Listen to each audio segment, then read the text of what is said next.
UPSC UPPSC रो एरो special topic smart study by Tejas batch में आप सभी का स्वागत है। गुप्तकालीन वास्तुकला एवं मंदिरों की विशेषताएं।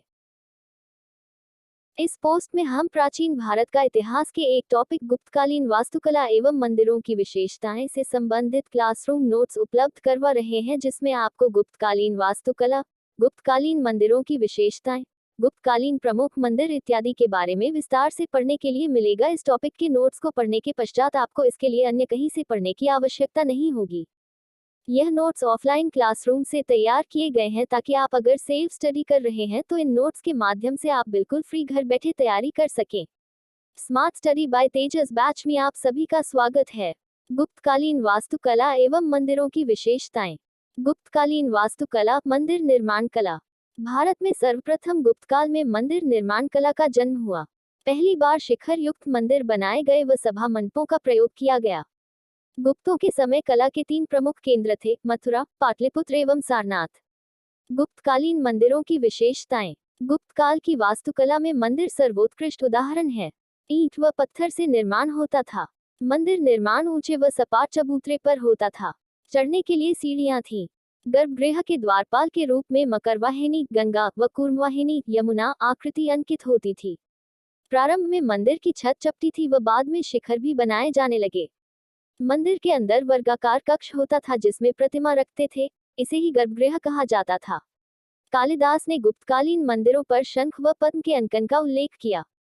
गुप्तकाल में सिरपुर व भितर गांव के मंदिर ही ईंटों से बने हैं, दूसरे मंदिर पत्थरों से निर्मित हैं। गुप्तकाल में 4 सिन्हों की मूर्तियां एक दूसरे से पीठ सटाए हुए वर्गाकार स्तंभों के शीर्ष भाग पर होते थे। पंचायतन शैली का प्राचीनतम उदाहरण देवगढ़ का दशावतार मंदिर है। नोट: शिखर युक्त मंदिर का प्रथम उदाहरण। गुप्तकालीन प्रमुख मंदिर। 1. सांची का मंदिर। सांची के महास्तूप के दक्षिण पूर्व की ओर बने इस मंदिर की संख्या 17 है। इसमें छत सपाट व गर्भगृह चौकोर है। सामने छोटा स्तंभ युक्त मंडप है। यह आकार में छोटा है। गुप्तकाल का प्रारंभिक मंदिर है। 2. भूमरा का शिव मंदिर। 5वीं शताब्दी में बनाया गया। मध्य प्रदेश के सतना जिले में भूमरा नाम के स्थान पर है। गर्भगृह पाषाण निर्मित है। प्रवेश द्वार पर गंगा यमुना की आकृति अंकित है। गर्भगृह के अंदर एक मुखी शिवलिंग स्थापित किया गया है। के.डी. वाजपेयी ने वर्ष 1968 में सतना जिले के उचेहरा के पास पिपरिया नामक स्थान से विष्णु मंदिर व मूर्ति की खोज की थी।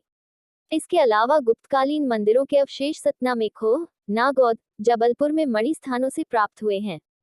3. तिगवा का विष्णु मंदिर। मध्य प्रदेश के जबलपुर जिले में स्थित है। तिगवा के विष्णु मंदिर के बीच में गर्भगृह है। स्तंभों के ऊपर कलश व कलशों पर सिंह की मूर्ति है। प्रवेश द्वार के पार्श्वों पर गंगा, यमुना की आकृतियां उनके वाहन सहित उत्कीर्ण है। 4. एरन का विष्णु मंदिर। यह मंदिर मध्य प्रदेश के सागर जिले में एरन नामक स्थान पर स्थित है। यह विष्णु मंदिर अब ध्वस्त हो चुका है।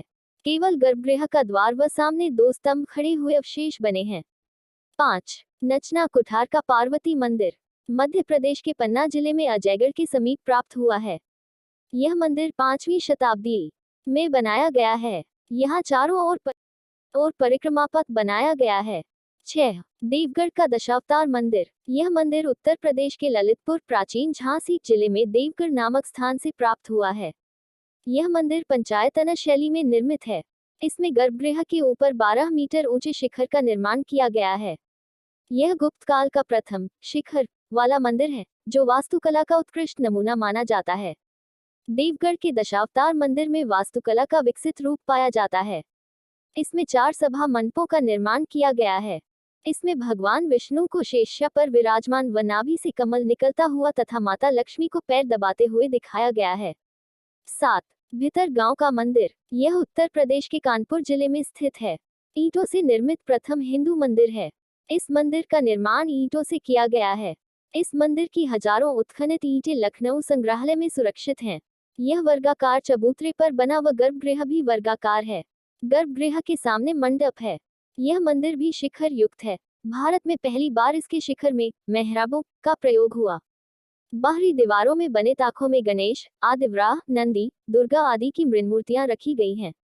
छत्तीसगढ़ के रायपुर जिले के सिरपुर नामक स्थान से ईंटों से निर्मित एक अन्य मंदिर प्राप्त हुआ है। इसे लक्ष्मण मंदिर कहा जाता है।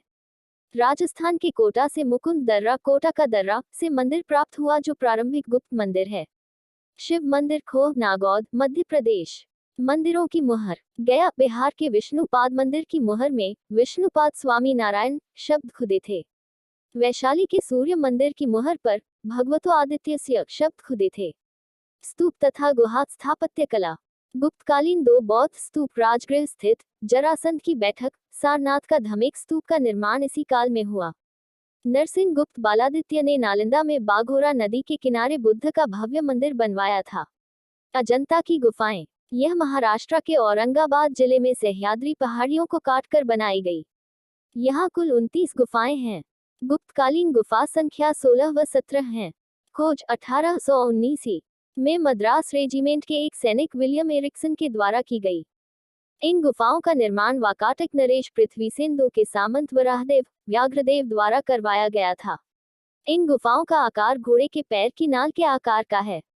चैत्य गुफाएं। विहार बौद्ध मठ की संख्या 4 हैं, जो गुफा संख्या 9, 10, 19 और 26 में स्थित हैं। पहले सर्वाधिक चित्र गुफा संख्या 16 में थे, परंतु अब सर्वाधिक चित्र गुफा संख्या 17 में हैं। इसे चित्रशाला कहा जाता है।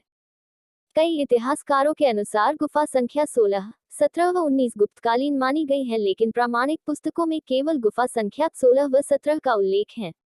अजंता गुफाओं के चित्र पारलौकिक धार्मिक है। गुफा संख्या 8 से 13 हीनयान बौद्ध से संबंधित है।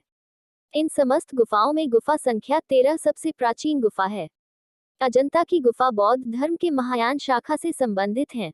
गुफा संख्या 16। भगवान बुद्ध के वैराग्य उत्पन्न होने के 4 दृश्य मिलते हैं। उपदेश सुनते हुए भक्तगण। मरणासन अवस्था में राजकुमारी का चित्र सबसे प्रसिद्ध चित्र। यह राजकुमारी भगवान बुद्ध के भाई नंदिवर्धन की पत्नी सौंदर्य। यह गुफा अजंता के विहारों में सबसे उत्कृष्ट है। गुफा संख्या 17। वर्तमान में सर्वाधिक चित्र इसी गुफा में है, इसलिए इसे चित्रशाला भी कहा जाता है। इसमें बुद्ध के गृहत्याग का महाभिनिष्क्रमण का चित्रण किया गया है। भगवान बुद्ध की पत्नी यशोधरा द्वारा अपने पुत्र राहुल को दान में देते हुए त्याग का चित्रण किया गया है। अजंता की गुफाओं के अन्य चित्र। झूला झूलते हुए राजकुमारी का चित्रण गुफा संख्या 2। बैठी हुई स्त्री का चित्र गुफा संख्या 9। पुजारियों का दल स्तूप की ओर जाते हुए गुफा संख्या 9। सांडों की लड़ाई गुफा संख्या 1। गुफा संख्या 1 में पुलकेशिन द्वितीय द्वारा ईरानी शासक परवेज शाह खुसरो का स्वागत करते हुए दिखाया गया है। कालीन मूर्तिकला। मूर्ति निर्माण के प्रमुख केंद्र मथुरा। इस मूर्तिकला में खड़े बुद्ध की प्रतिमा को दर्शाया गया है। सारनाथ। इस मूर्तिकला में बैठे हुए बुद्ध की प्रतिमा को दर्शाया गया है। पाटलिपुत्र। सुल्तानगंज बिहार से बुद्ध की 7-5 फीट ऊंची तांबे की प्रतिमा प्राप्त हुई है, जो वर्तमान में बर्मिंघम संग्रहालय में है। गुप्त काल की मूर्तियों में कुषाणकालीन नग्नता एवं कामुकता का पुनर्तः लोप हो गया था। कुषाण कला से प्रभावित एकमात्र बुद्ध की मूर्ति मथुरा शैली में निर्मित है। यह मनकुवर प्रयागराज से मिलती है। गुप्तकालीन धातु मूर्तिकला में नालंदा तथा सुल्तानगंज की बुद्ध की मूर्ति उल्लेखनीय है। मुंडित सिर वाली गुप्तकालीन बुद्ध मूर्ति मानकुवर प्रयागराज से प्राप्त हुई। इस काल की चित्रकला के अवशेष अजंता महाराष्ट्र के औरंगाबाद में तथा बाघ मध्य प्रदेश गुफाओं से प्राप्त होते हैं। बाघ की गुफाएं ग्वालियर के समीप विंध्य पर्वत को काटकर बनाई गई थी। 1818 ही में डेज़फील्ड ने इन गुफाओं को खोजा, जहां से 9 गुफाएं मिली है। बाघ गुफा के चित्र आम जनजीवन से संबंधित है। लौकिक जीवन। मेहरौली लौह स्तंभ से जानकारी मिलती है कि चंद्रगुप्त ने विष्णुपद नाम पर्वत पर विष्णु स्तंभ स्थापित करवाया था। शैव मूर्तियां। कर्मदंडा शिव की चतुर्मुखी मूर्ति।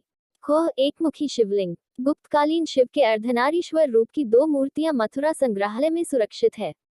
भूमरा के शिव मंदिर के गर्भगृह में एक शिवलिंग स्थापित है।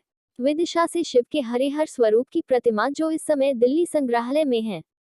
गुप्त काल की बनी मयूरासनासीन का कार्तिकेय की एक सुंदर मूर्ति पटना संग्रहालय में सुरक्षित। आपकी जिद है सरकारी नौकरी पाने की तो हमारे YouTube चैनल को अभी ज्वाइन कर ले। उम्मीद करते हैं इस पोस्ट में हमने गुप्तकालीन वास्तुकला एवं मंदिरों की विशेषताएं से संबंधित NCERT नोट्स जो आपको उपलब्ध करवाई है वो आपको जरूर अच्छे लगे होंगे। अगर आप इसी प्रकार टॉपिक के अनुसार सभी विषयों के नोट्स बिल्कुल फ्री में पढ़ना चाहते हैं तो हमारी इस वेबसाइट पर रोजाना विजिट करते रहे, जिस पर हम आपको कुछ न कुछ नया उपलब्ध करवाते हैं। Smart study by Tejas batch को please like, subscribe, share and comment करें।